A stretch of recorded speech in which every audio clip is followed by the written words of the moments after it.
আচ্ছা, US work visa আর ইবি3 visa, এই visa জিতে হলে আসলে কত টাকা লাগছে এবং আমাকে কখন কখন টাকাটা পেমেন্ট করতে হবে, এই ধরনের বিভিন্ন ধরনের কোয়েশ্চেন আমরা আপনাদের কাছ থেকে পেয়ে থাকি। সো এটার অ্যান্সার হচ্ছে, এটা আসলে অনেকটা ডিপেন্ড করছে বিভিন্ন স্টাফিং এজেন্সির উপরে, কারণ এক একটা স্টাফ এজেন্সির এক এক ধরনের প্রাইস। সো অ্যাপ্রক্সিমেটলি আমি আপনাকে একটা ধারণা দিতে পারি, 15 থেকে 20 হাজার ইউএস ডলার হতে পারে লিগেল ফিস। সো এটা ভ্যারি করবে, এটা নট ফিক্সড।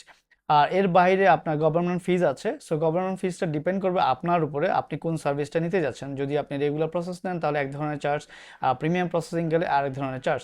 সো দুইটার মধ্যে কিন্তু অনেক ডিফারেন্স আছে, প্রাইস এবং সার্ভিস টাইম। বিকজ রেগুলার প্রসেসে গেলে আপনার অনেক সময় লাগবে, আর প্রিমিয়ামে গেলে আপনি উইদিন 2 উইক্সের মধ্যে আপনি কিন্তু ডিসিশনটা পেয়ে যাচ্ছেন আপনার I-140।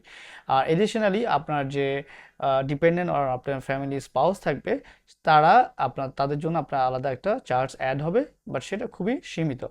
আর এটা নিয়ে আসলে ভয় পাওয়ার কোনো কারণ নাই, বিকজ টোটাল অ্যামাউন্ট টাকাটা আপনার কিন্তু একসাথে ইনভেস্ট করা লাগছে না। আপনি 3টা সেগমেন্টে বিভিন্ন স্টেপের মধ্যে আপনি এই পেমেন্টটা করতে পারছেন। সো আপনার কিন্তু একটা বার্ডেন হচ্ছে না। That's all, thank you.